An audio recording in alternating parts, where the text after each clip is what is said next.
नमस्कार, मैं परम भागवती डॉक्टर रमा गोळवलकर, मेरी सहयोगी गान साधिका विशाखा जी मंगदे के साथ पुनश्च आपके सामने प्रस्तुत हूँ और शंखनाद न्यूज चैनल की ओर से मैं आप सभी का स्वागत करती हूँ। नवरात्रि का आज का तीसरा दिन और हम देवियों के विविध स्वरूपों के बारे में चर्चा कर रहे थे और आज का जो एपिसोड है या भाग है उसमें भी हम देवी के स्वरूप के बारे में ही बात करेंगे। तो विशाखा जी, मैं अब आपसे पूछती हूँ कि क्या आप अगला स्वरूप जानना चाहेंगी? बिल्कुल, क्यों नहीं। 2 दिन से हम कल हमने प्रजनन प्रक्रिया देखी, पहले दिन हमें नवदुर्गा देखी, नवरात्रि का महत्व जान लिया। तो हम आज ये जानना चाहते हैं कि आज की कौन सी प्रक्रिया है। जी हाँ, अब ऐसा है कि हम सोचते ही नहीं है कि ऐसा कुछ होता होगा, लेकिन हमारे पूर्वजों ने वो सोचा और हमें बताया कि माँ के गर्भाशय में जब एक भ्रूण जाकर उस एंडोमेट्रियम में चिपक जाता है तो उसको 48 दिन लगते हैं ये सब प्रक्रिया होने में, और वो जाके वहाँ पे चिपकता है। फिर उसके बाद वो गर्भनाल के साथ वो चिपका हुआ रहता है और गर्भ को अलग अलग दिन अलग अलग माँ को कुछ खाने की इच्छा होती है, फिर वो माँ ने पचाया हुआ अन्न रस अपने स्वीकार करता है और उस पर उसका पोषण होता है और वो फिर भ्रूण से अर्भक बनते जाता है। अब ये सारी इस प्रक्रिया को आप थोड़ा डिटेल में बता सकती हैं? नहीं, भ्रूण क्या मतलब, उसको अलग अलग अवयव उसके विकसित होते जाते हैं। जैसे हृदय है, सबसे पहले तो विकसित होगा हृदय करो, क्योंकि रक्त जब तक हर अवयव में नहीं जाएगा तो कोई फायदा नहीं। फिर रीढ़ की हड्डी, मस्तिष्क, हाथ पैर, उंगलियां, फिर अपना जिसको हम श्वसन यंत्रणा जो होती है वो, पचन यंत्रणा जो होती है वो, ये सारी चीजें अलग अलग अवयव हमारे विकसित होते हैं। 9 मास में पूरा विकसित होता है और बच्चा फिर पैदा होता है। तो हमने जब वो 48 दिन का है तब से लेकर तो आखिरी सांस तक जो कोई जीवंत है उसको भूख लगती है। आत्मा और भूख, जब तक शरीर में आत्मा है तब तक शरीर को भूख लगेगी। और शरीर को भूख क्यों लगती है? क्योंकि शरीर पोषण के लिए, शरीर के क्रियान्वयन के लिए, यानी शरीर चलता फिरता रहे, इसलिए शरीर में जितने भी डैमेजेस हुए हैं, वेयर एंड टेयर हुए हैं, जितने भी क्षति या हानि पहुंची है, उसको ठीक करने के लिए हमें न्यूट्रिशन यानी पोषण की आवश्यकता होती है। अगर हमें विटामिन की कमी है या कैल्शियम की कमी है, फिर वो हमको डॉक्टर बताते सोडियम कम हो गया, मैग्नीशियम कम हो गया, पोटेशियम कम हो गया, फिर हीमोग्लोबिन कम हो गया, तो ये सारी चीज़ें कम होती है, तो उसके कारण स्वास्थ्य में उतार चढ़ाव चालू रहते हैं। अब ये नहीं होना चाहिए, इसलिए हमको सर्वांगीण, जिसको हम सकस आहार बोलते हैं, आहार, भय, मैथुन, आहार और निद्रा, ये किसी भी जीवित प्राणी की आवश्यकताएं हैं। उसमें से सबसे बड़ी आवश्यकता है अन्न की। अन्न और पानी, 2 चीजें आवश्यक है। तो अब आधुनिक वैद्यक शास्त्र क्या कहता है, यानी मेडिकल साइंस क्या कहता है? तो 5 हफ्ते लगते हैं। 5 हफ्तों के बाद वो जो भ्रूण है वो उसका प्लेसेंटा तैयार होता है। एंडोमेट्रियम वो चिपकता है और प्लेसेंटा के माध्यम से वो फीटस जो है अन्न पोषण होता है। तो 5 हफ्ते और 48 दिन, कैलकुलेट कर लीजिए, उतने ही। कहने का तात्पर्य यह है कि हमें अन्न से मिलने वाले पोषण को लेकर हमारे जो पूर्वज थे वो बड़े सजग थे। वो अन्न ही दवाई की तरह खाते थे, औषधि की तरह खाते थे। इसलिए उनको औषधियां अन्न की तरह खाने या खाना खाने की तरह खाने की जरूरत नहीं हुआ करती। ये अपने सब भारतीय खाद्य संस्कृति में ही है। जी हाँ, उसके बारे में आप हाँ, अब मैं वो तो मेरा बहुत पसंदीदा विषय है, लेकिन उससे भी एक इंटरेस्टिंग विषय मैं बताती हूँ कि जो इंसान है या मनुष्य है वो इकलौता प्राणी है जो आग को उत्पन्न कर सकता है। अग्नि उत्पन्न कर सकता है। आग, वो अग्नि बाद में बनता है। हाँ। जब हम उसको नमन करते हैं तो वो अग्नि बनता है। तो ये आग को तैयार करना, अब ये आग जो है ये 5 तत्वों की में से एक तत्व है। जैसे भूमि, पानी, भूमि, जल, वायु, आकाश, उसमें से एक है वो तेज तत्व है, उसका प्रतिनिधि आग है। अब प्रश्न क्या है, ये एकमेव पंचमहाभूत है जो हम उत्पन्न कर सकते हैं, उसको नियंत्रित कर सकते हैं। वो भड़क गई कि नियंत्रण में लाना बहुत मुश्किल है, लेकिन फिर भी जैसे कि हम उसका सकारात्मक प्रयोग कर सकते हैं, उपयोग में ला सकते हैं। जैसे खाना बनाने के लिए, प्रकाश के लिए, हाथ क्या बोलते हैं उसको, सेकने के लिए, गर्माहट लाने के लिए, ये सारी जो चीज उपयोग उसके हैं, तो उसके लिए उसे हम आवाहित भी करते हैं ना, तभी तो वो अपने कंट्रोल में है जितना। हाँ, वो यज्ञ में होता है। हाँ, अग्नि का आवाहन यज्ञ जब होता है उस विधि में होता है। और अन्न पकाते वक्त जो करते हैं पूजा वगैरह, मैं अभी अन्न पर आने वाली हूँ। हाँ, हाँ, अभी आने की हूँ। हाँ। तो पहले तो क्या था, हम लोग वनों में रहते थे। हाँ। तो भुना हुआ मांस खाना ये हमने शुरू किया। कभी जंगल में आग लगी हुई थी तो कुछ भुना हुआ प्राणी जो मिले, भुन के मर चुके प्राणी, अब हमको मिले तो हमने खा लिए। हमने मतलब हमारे पूर्वजों ने खा लिए। वो ऐसे ही थे, वनों पहाड़ों में विचरने वाले, भटके और विमुक्त थे। तो उन्हें वो जो भुना हुआ मांस उन्होंने खाया, वो स्वाद में अच्छा लगा। फिर उन्होंने कैसे बना होगा, तो भाई ये आग में भुन गया। फिर उन्होंने आग पैदा करना सीखा और उस पर भुना हुआ मांस और भुने हुए कंदमूल और फल खाना शुरू किया। भूनने की प्रक्रिया से क्या हुआ कि उसमें का जो प्रोटीन था वो पाच्य हो गया, सुपाच्य बोलते उसको, यानी इजी टू डाइजेस्ट। डाइजेशन अच्छा हुआ तो हमारे मस्तिष्क को पोषण मिलना शुरू हुआ, तो हमारे मस्तिष्क का आकार बढ़ने लगा। अब भुना हुआ खाने से मस्तिष्क का आकार बढ़ा और हमारी बुद्धि, मेधा, मति, ये सारी स्मृति, ये सारा विकसित होने लगा। तो प्राणी मात्र से मनुष्य मात्र तक की जो यात्रा है या उत्क्रांति है, उसमें आग में पकाया हुआ खाना ये बहुत ही महत्वपूर्ण घटना है कि हमने फिर हम अभी कच्चा बहुत कम खाते हैं। हाँ। अभी जितना खाते हैं पकाया हुआ, ज्यादा से ज्यादा वस्तु, खाद्य पदार्थ हमारे पकाए हुए रहते हैं। तो पकाने वाला यानी मनुष्य प्राणी की अगर व्याख्या करें तो जैसे हंसने वाला है या बोलने वाला है, या वैसे वो पकाने वाला प्राणी है। वो दोनों तरफ से ले रही हुए सही बात है, ऐसे भी पकाता है, वैसे भी पकाता है और अन्न भी पकाता है।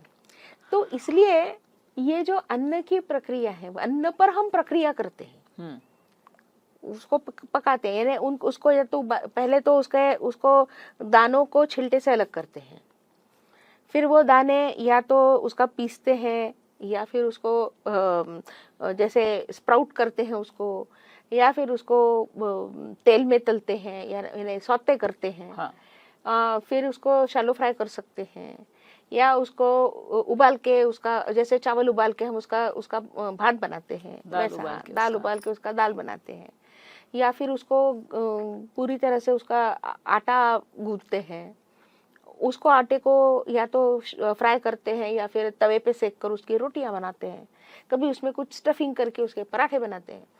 तो मतलब गेहूं, चावल और बाकी सारे जितने भी चीजें हैं उन सब पे हम प्रक्रिया करते ही हैं। बिना प्रक्रिया के हम खाना नहीं बना सकते। तो देखिए, खाने में प्रक्रिया है, फिर वो निवाला बना के खाएंगे चबा चबा के, फिर वो निगलेंगे, जाके पचन प्रक्रिया होगी, वहाँ पे भी अग्नि मौजूद है ही। वहाँ पे उसको जाठराग्नि कहते हैं। हाँ। और वो हमको वो पूरा जो अन्न है वो पचाने की क्रिया में वो काम करता है। अब ये उससे फिर हमको पोषण मिलता है। तो प्रक्रिया ही है ना पोषण की प्रक्रिया, बिल्कुल, जिसको आजकल के जमाने में कहते हैं कि फूड साइंस एंड न्यूट्रिशन। एक अलग से ब्रांच है। फिर मैं क्या हूँ, मैं न्यूट्रिशनिस्ट हूँ। वो आती है हमको बताती है 2 रोटी खाना, 1 कटोरी चावल खाना, 1 कटोरी दाल खाना, सैलेड फलाना या स्प्राउट्स है, सारा वो अपने को सजा के। तो आपने कभी देखा है कि हमारे यहाँ 56 भोग लगते हैं ना? मतलब हम 56 तरह के अनेक व्यंजन बना के अपने भगवान को खिलाते हैं। और वैसे भी कहा जाता है कि 40 अन्न घटक आपके रोज के जीवन में आने चाहिए। इसलिए 56 भोग है। अच्छा, भारतीय खाद्य परंपरा की एक और विशेषता है। हाँ। हम लोग मांसाहार अलग ही रखते हैं और शाकाहार अलग ही रखते हैं। उसमें हम कभी कॉम्प्रोमाइज नहीं करते। जो शाकाहारी है वो कभी मांसाहारी नहीं हो सकता। मांसाहार वो खा नहीं सकता, वो छूता नहीं, उसको वो अलग से ही रखा जाता है। लेकिन हमारे भगवान को भोग दोनों तरह के लगते हैं। अच्छा। देवी के कई उपासक देवी को मांसाहार का भोग चढ़ाते हैं। शाक्त लोगों में मांसाहार का भोग चढ़ाना अनिवार्य है। क्षत्रिय जो रणांगण में जाकर युद्ध लड़ा करते थे, उनके यहाँ भैंसे की बलि दिया करते थे। बकरे की बलि तो जिनको भैंसा काटना पुराता नहीं वो लोग देते हैं, और जिनको बकरा काटना भी नहीं मतलब पुराता, वो फिर मुर्गा काटते हैं। तो मुर्गा है, बकरा है, उसके बाद भैंसा है, इन सब की सब बलि दिए जाते थे।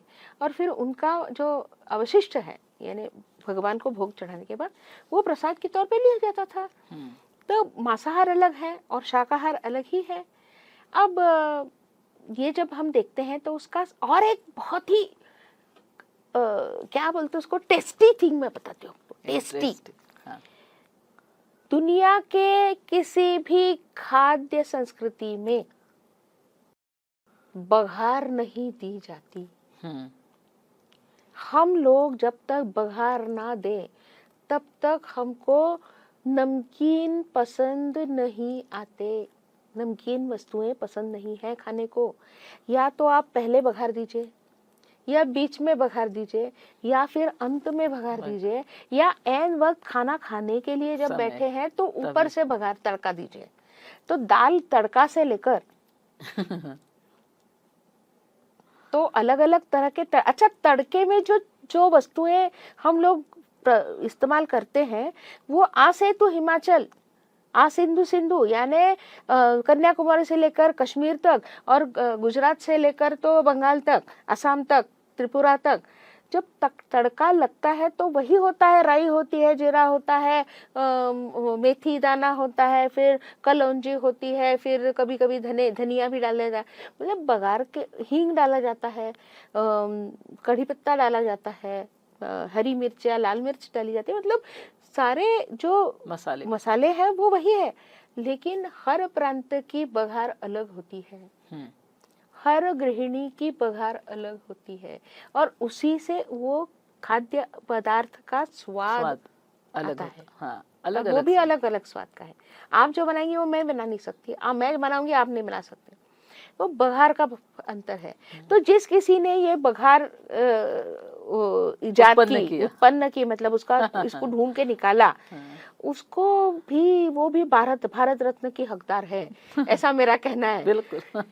तो स्वाद तो बढ़ता है ना उससे, स्वाद बढ़ता है, स्वाद बहुत बढ़ता है।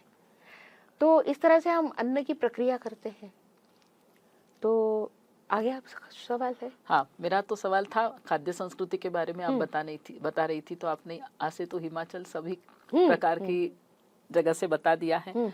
ये बनाते समय उसमें रस भी आता है? हाँ, हमारे यहाँ षड रसों की संकल्पना है। षड यानी 6 अलग अलग तरह के रस, यानी उसका स्वाद, जैसे खट्टा है, मीठा है, तीखा है, नमकीन है, फिर एक तीखा हो गया क्या हमारा, कड़वा, जैसे करेला है या फिर मेथी दाना है, ये सारे कड़वे हैं। और है वो एक है जिसको हम वो मराठी में हम लोग उसको तुरट बोलते हैं, इंग्लिश में एस्ट्रेंजेंट बोलते हैं। तो जैसे कि आंवला आंवला जो है, तो उसके किसी ने मेरे को व्याख्या की कि आप उसकी क्या व्याख्या करेंगे, कैसे है। तो मैंने कहा कि भाई जो वस्तु खाने के बाद अगर आप पानी पियो और वो मीठा लगे, हाँ बराबर है, आंवला खाने के बाद पानी बहुत मीठा लगता है। तो जो वस्तु खाने के बाद पानी पियो तो मीठा लगता है, वह सारी वो जो तुरट बोलते हैं या एस्ट्रेंजेंट बोलते हैं, उस फ्लेवर में वो आती है। तो ये 6 रस जो है वो हर रोज अपने खाने में होने चाहिए। ये हमारे पूर्वजों ने, यानी आयुर्वेद के जितने भी जानकार है, ज्ञाता है और ऋषि मुनि मनीषी है, उन्होंने कहा है। लेकिन अन्न को लेकर हमारा अध्यात्म बहुत अच्छी बात करता है। हम पूर्ण ब्रह्म जो मानते हैं अन्न को, उसको पूर्ण ब्रह्म तो मानते ही हैं, क्योंकि उसके कारण हमारा ये शरीर पलता है, उसी के कारण हम साधना कर सकते हैं। अगर आप बीमार हैं, अस्वास्थ्य है, आपके पास आरोग्य नहीं है, तो आप साधना नहीं कर पाओगे। तो शरीर माध्यम खलु धर्म साधनम, हर कोई भी काम आपको करना है तो आपको शरीर का स्वास्थ्य आवश्यक है, होना चाहिए। इसलिए हम उसको अन्नमय कोश कहते हैं। अन्नमय कोश, हाँ, अन्नमय कोश का एक सबसे महत्वपूर्ण बात यह है कि उसमें हम सारी चीजें धारण करते हैं। यानी हमारी सारी जितनी भी यंत्रणाएं हैं, जैसे कि श्वसन यंत्रणा है, रक्ताभिसरण यंत्रणा है, पाचन संस्था है, उसके बाद हम जितने काम करते हैं, हम आंखों से देखते हैं, कानों से सुनते हैं, नाक से जो सुगंध लेते हैं या दुर्गंध लेते हैं, जीभ से चखते हैं, त्वचा से स्पर्श होता है, ये सारा कुछ जो है मस्तिष्क में सारी जानकारी हम इकट्ठा करते हैं, हमारी नर्वस सिस्टम होती है, ये सारा जो है उसको धारण करने के लिए आपको एक कंटेनर चाहिए ना। इधर उधर फैला हुआ तो नहीं कि भाई अरे बाप रे मेरा ये हार्ट चल रहा है, कहीं मेरी आंतड़ियां कहीं चल रही, वो सारी अवस्था में रखने नहीं, उसको सारा सजो के रखा है कि नहीं। बिल्कुल। अब वो सजो के रखने का जो एक प्रोसीजर है, वो अपना शरीर है। इस शरीर को लेकर हमारे मनीषियों ने क्या सोचा कि भाई देखो कि आपके शरीर को रूप, कांति, बल, उसकी ऊर्जा, ये सारा आपको कौन दे रहा है? अन्न दे रहा है। और तो अपने को रूप और बल अन्न दे रहा है, और उसके बदले हम अन्न को क्या दे रहे हैं? मल स्वरूप दे रहे हैं। यानी हम कितने कृतज्ञ हैं कि किसी ने हमको इतना अच्छा देने के बाद हमने उसको क्या देना है। अब प्रश्न ये उठता है कि इससे आपको क्या सीखना है। ये हमारे मनीषी कहते हैं कि अन्न से आप समर्पण सीखिए, बिना किसी स्वार्थ के अपने आप को मिटा देने की जो वृत्ति है, जो अक्सर हम अपने सेना बलों के जवानों में पाते हैं। सही बात। या अपने आप को मिटा देने वाले समाज सेवकों में पाते हैं। ऐसे लोगों ने ये वृत्ति अन्न से ली है। अच्छा, एक और बात बहुत ही मतलब जब मैं सोचती हूँ तो मुझे कि भाई देखिए, एक ही बर्तन में चावल पकता है, एक ही बर्तन में दाल पकती है, एक ही बर्तन में सब्जी बनती है। उसी बर्तन से आपके घर के जितने भी पुरुष लोग हैं वो खाएंगे और जितनी भी महिला है वो खाएगी। बराबर है। अन्न तो एक ही है। हाँ। लेकिन पुरुष पुरुष बनते हैं। हाँ। और महिलाएं महिलाएं बनती हैं। महिलाओं का रूप अलग से निखरता है, पुरुषों का बल वीर्य अलग से दिखाई देता है। यानी अन्न वही है, शरीर के अनुसार उसने अपने आप को बदला है, अपने आप को ढाला है। क्या अद्भुत विचार है ये। और इसके कारण इस अन्न को हम पूर्ण ब्रह्म कहते हैं। अब क्या है कि इसकी भी प्रक्रिया है। वो कैसी? ये प्रक्रिया पढ़ाई दरअसल पार्वती जी ने शंकर जी को। अच्छा, उसकी कुछ कहानी तो बहुत ही, एक ही कहानी मिलती है। अच्छा। कि एक बार शंकर जी ध्यानस्थ बैठे थे। हाँ। और ध्यान करते हुए पार्वती जी आई और उन्होंने कहा कि भाई अब चलिए खाना तैयार है, भोजन पाइए। तो उन्होंने कहा नहीं, मेरे को ध्यान करना है, मेरे को तुम्हारे भोजन की जरूरत नहीं है। अच्छा, तुमको जो करना सो कर लो। हाँ। जैसे कि अक्सर पुरुष कहते हैं काम कर रहा हूँ, अभी मेरे को डिस्टर्ब मत करो। वो जितने चिढ़के बोलते हैं उतना ही वो जो उत्साह से गई हुई गृहिणी है जो कहती है कि मैंने खाना बनाया, खाना खा लो, उसके सारे उत्साह पे पानी फेर देते हैं। वही प्रसंग माता पार्वती और पिता शंकर जी के जीवन का है। हाँ। ये होने के बाद ये हमेशा होने लगा। तो एक दिन पार्वती जी गुस्सा हो गई, मैं आप किसी को भी खाना नहीं दूंगी, जब तक आप नहीं खाओगे पोषण किसी का नहीं होगा, खाना किसी को नहीं मिलेगा, पानी किसी को नहीं मिलेगा। रूठ के जाके कोप गृह में बैठ गई। तब था, हमारे वक्त नहीं है लेकिन अभी। हाँ, और उनका कोप गृह ने पूरी की पूरी नगरी थी। हाँ। उसका नाम है काशी। अच्छा, तो वो काशी जा बैठी। वो काशी जा बैठी। अब क्या हुआ कि जब इनकी समाधि उतरी और वो उन्होंने होश संभाला तो देखा कि पूरी सृष्टि जो है ये आसन्न मरण है, अब बिल्कुल मरने, आज मरती है कल मरती है, अभी मरती है, इतनी अवस्था में है। तो उन्होंने पूछा क्या हुआ? तो पहले माँ रूठी है, उन्होंने हमको पोषण नहीं दिया, अन्न नहीं दिया। तो बोले अच्छा, तो आपकी माँ है कहाँ? पता नहीं, रूठ के जो चली गई है वो हमको दिखाई नहीं दे रही है। फिर भगवान जी निकले ढूंढने, सारा ब्रह्मांड ढूंढ डाला, इधर गए उधर गए। विष्णु लोग जाके देखे कि भाई बहन भाई के पास गई है क्या मिलने के लिए। ब्रह्मा जी को मिले, पूछे, ब्रह्म लोग गए, वहां पे नहीं, कहीं नहीं मिली। और आखिर में थक हार के वो काशी में आ गए। तो वहां पे उनको पता चला कि हमारी जो धर्म पत्नी है वो काशी में रूठ के बैठी है। अब सवाल ये है कि काशी में जैसे ही वो आते हैं, उनको पता चलता है, तो वो हाथ में कटोरा लेकर उनके सामने पहुंच जाते हैं और कहते हैं ओम भवती भिक्षाम देही। ये जैसे ना वो पासवर्ड है। अच्छा, वो डाले कि गृहिणी को कुछ ना कुछ देना ही पड़ता है। बिल्कुल, अपनी संस्कृति है। ओम भवती भिक्षाम देही कहे तो इन्होंने बाकी बाहर देखा तो पतिराज खड़े हैं। बोले अब आए हैं आप? हाँ। बोले हाँ, तुम रूठ गई, किसी को कुछ खाना नहीं दिया। अब वो जितने सीधे साधे जलेबी की तरह दिख सकते थे वो दिखने लगे। अब तुम रूठ गई हो तो क्या करें, मैं तुम्हें मनाने के लिए आया, कहो मान जाओ।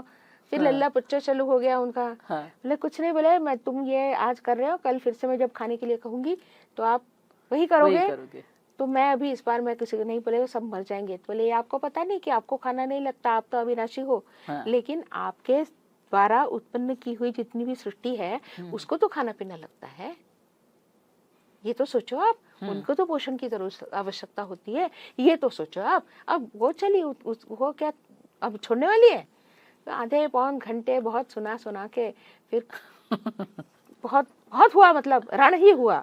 और फिर उन्होंने उनसे वचन लिया कि इसके अब की बार मैं कभी खाने के लिए ना नहीं कहूंगा। अब भगवान भी अगर ना नहीं कहते तो हमें अधिकार नहीं है। इसीलिए कहते हैं कि खाने का नाम लिया तो कुछ तो भी खाना खा के ही जाना चाहिए। सही बात। तो ये जो कहानी है ये काशी में हुई। तो हमारे आदि शंकराचार्य जब काशी पहुंचे तो सबसे पहले जाके माँ अन्नपूर्णा के पैरों में गिरे, चरणों में स्पर्श किया और वहां पे उन्होंने एक बहुत ही सुंदर सा स्तोत्र रचा है। आप थोड़ा सा हमको गा के सुनाइए ना। बिल्कुल। नित्यानंद करी वराभय करी सौंदर्य रत्नाकरी निर्धूताखिल घोर पावन करी प्रत्यक्ष माहेश्वरी प्रालेयांचल वंश पावन करी काशीपुराधीश्वरी भिक्षाम देहि कृपावलंबन करी माता अन्नपूर्णेश्वरी। इस स्तोत्र का आखिरी श्लोक है वो मैं आपके सामने प्रस्तुत करना चाहती हूँ। अन्नपूर्णे सदा पूर्णे शंकर प्राण वल्लभे ज्ञान वैराग्य सिद्ध्यर्थम भिक्षां देहि च पार्वती। हमने इस अन्नपूर्णा को भिक्षा मांगी है कि हमारा पोषण आप करिए उस भिक्षा देकर। किस लिए चाहिए वो? तो हमें ज्ञान चाहिए और वैराग्य सिद्ध होना चाहिए, इसलिए हमको इस पोषण की आवश्यकता है। हाँ। ये बहुत ही यानी बहुत ये विचार जो है ये अनमोल विचार है। आजकल के नवयुवतियों के लिए आप कुछ संदेश देना चाहेंगी इसका पोषण करता? देखिए, नवयुवक और नवयुवतियां जिस तरह से अपनी खाद्य संस्कृति छोड़कर हाँ।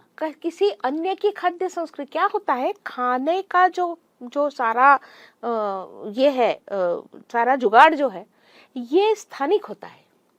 स्थानिक वातावरण, स्थानिक भूगोल, स्थानिक जितना भी फ्लोरा एंड फौना है उससे हम लोग वो अपना खाना बनाते हैं। आप यूरोप में जो खाना खाओगे उसकी जरूरत यहाँ पे नहीं है। या फिर रशिया में साइबेरिया में जो खाना होगा उसकी जरूरत यहाँ पे नहीं है।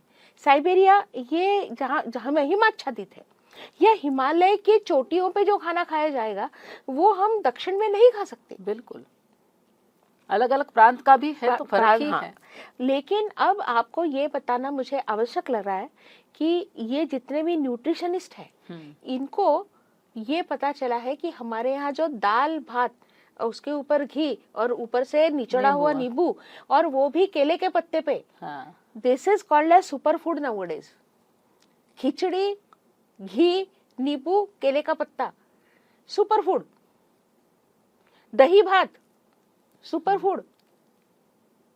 अब ये जो और दही यानी दही जो भारत में बनता है उस दही की बात हो रही है। किसी अन्य देश में बने हुए समकक्ष या सदृश पदार्थ की बात नहीं हो रही है। दही तो अपने ही, दही अपना ही चाहिए, वो भात के साथ ही खाना चाहिए। और जिससे कि आपके जो मस्तिष्क है उसकी सारी पेशियां बहुत ही अच्छा पोषण पाती है। इसलिए आप देखिए कि आप जब भी किसी अच्छे काम के लिए जा रहे हो, दही और शक्कर खिलाई जाती है। स्मरण शक्ति का भी इसका बहुत अच्छा संबंध है। कहने का तात्पर्य यह है कि हमारे देश में जो हथ है वो आप खाइए बना हुआ, और फिर आपको कई बीमारियों से छुटकारा हो सकता है। अब ये बीमारियां आप डॉक्टर से पूछिए और आपके न्यूट्रिशनिस्ट से पूछिए, लेकिन न्यूट्रिशनिस्ट भी आपको यही बताएंगे कि जो पूर्ण अन्न है वो अपने देश में बनता है। पास्ता, नूडल फूडल, ये सारी मोमोज और ये हमारे खाने की चीजें नहीं है। तो अभी अन्नपूर्णा देवी के बारे में हमने कहानी भी सुन ली। अब उनके बारे में, उनके रूप के बारे में देखते। बहुत ही खूबसूरत है, सुंदर है। इन्होंने कपड़े पहने हैं, साज श्रृंगार किया है। साज श्रृंगार किया मतलब वो प्रक्रिया जो है सुंदर है, क्योंकि अपना पेट पालती है और हमारी जीभ की जितनी भी लाड़ है वो पूरे हो जाते हैं उससे, बराबर है। क्योंकि हमको फिर पानी पूरी भी चाहिए और भेल भी चाहिए, वो दोनों चीजें आवश्यक है। चेहरा भी है उनको कल चेहरा नहीं था, आज चेहरा है। क्योंकि हम ये जो अन्न प्रक्रिया है वो प्रक्रिया सिर्फ मनुष्य प्राणी ही बनाता है, इसलिए उनको एक देवी का चेहरा भी है। उन्होंने कपड़े भी पहने हैं क्योंकि मनुष्य से संबंधित है। आपने कभी देखा है कि हाथी बोल रहा है हथनी को, आज भजिए खाने की इच्छा है तो जरा तलना तो 2-4 भजे। कभी सुना है? या फिर शेरनी को बोला गया है कि जरा सीख कबाब बना के दो, नहीं हो रहा ना। या रोस्टेड मटन और चिकन खाने की इच्छा है, नहीं हो रहा है। वो उनको कच्चा ही देते हैं, कच्चा ही खाते हैं। हम ही लोग हैं जो पका पकाया खाते हैं। प्रश्न यह है कि ये मनुष्य प्राणी को अन्य प्राणी जगत से अलग करने वाली विधा है, इसीलिए वह मनुष्य स्वरूप यानी देवी स्वरूप में है। उन्होंने कपड़े पहने हैं, उनके हाथ में एक सोने का चम्मच जैसा, नहीं एक पात्र है, पान पात्र बोलते हैं उसको। उसमें खीर है। खीर यानी जिसको हम पायस बोलते हैं, चावल की खीर है। और दूसरे हाथ में करछी है जिससे कि वो खीर परोसेगी। और ये सिर्फ अकेली नहीं है, उनके सामने हाथ में कटोरा लिए खड़े शंकर जब तक नहीं होते तब तक वो मूर्ति पूरी नहीं होती। अच्छा। तो क्योंकि अन्न में हम गिव एंड टेक करते हैं ना, वो देती है और वो स्वीकारते हैं, तो ये देने वाला है तो लेने वाला भी होना चाहिए। तो ये पूरी जो प्रक्रिया है वो दिखाने के लिए उन्होंने शंकर जी हाथ में कटोरा लेके उनके सामने खड़े भिक्षा मांगते हुए, और माता अन्नपूर्णा उनको अपने हाथ से परोस रही है। ये पूरा चित्र वहाँ है। अच्छा। और ये इसी को अन्नपूर्णा कहते हैं। अब मैं आपसे विनती करती हूँ। नहीं, मैं और पूछना चाहती थी। जी बोलिए। वही अन्नपूर्णा हम नवपरिणीता को देते हैं? हाँ, शादी के वक्त जो देते हैं, उसके बारे में बताइए। हमारे यहाँ एक कुटुंब व्यवस्था है जिसमें कि शादी विवाह होकर लड़की अपने पति के घर में जाती है, तो उसकी सबसे पहली जिम्मेदारी पोषण देना है। अपने ससुराल वालों के जितने भी लोग आएंगे या आपके घर में गृहिणी बन के आपको जितने भी लोगों को खाना खिलाना है, आपको प्रसन्न मुद्रा से खिलाना है। आजकल क्या है कि हम ऑर्डर दे देते हैं, बाहर से खाना मंगा लेते हैं। अब वो किसने बनाया, कैसे बनाया, क्या बनाया, मनस्थिति कैसी थी उसकी बनाते वक्त, ये नहीं पता। और अपने हाथ से बनाया हुआ खाना खिलाने का जो आनंद है, बहुत आनंद है। वो आनंद से हमारी आजकल की महिलाएं कहीं तो भी दूर होते जा रही है। तो मैं सभी माता भगिनियों को इस माध्यम से विनती करूंगी कि आप अपना अन्नपूर्णा का रूप ना खोए। बिल्कुल, बहुत जरूरी है ये चीज। हाँ, तो इसी के साथ हम ये एपिसोड का पूर्ण विराम देते हैं। लेकिन आपका आज का कौन सा जगदम्बिका की एक बंदिश में, दुर्गा की जो बंदिश है, गुणरस पिया, उनकी एक बंदिश गाना चाहूंगी। बिल्कुल बिल्कुल। हाँ, हमारे कान आतुर है। बिल्कुल। जगत जननी जगदम्बिके, जगत जननी जगदम्बिके, जगत जननी जगदम्बिके, जगत जननी जगदम्बिके, प्रणत पालिके करुणायने, प्रणत पालिके करुणायने, जगत जननी जगदम्बिके।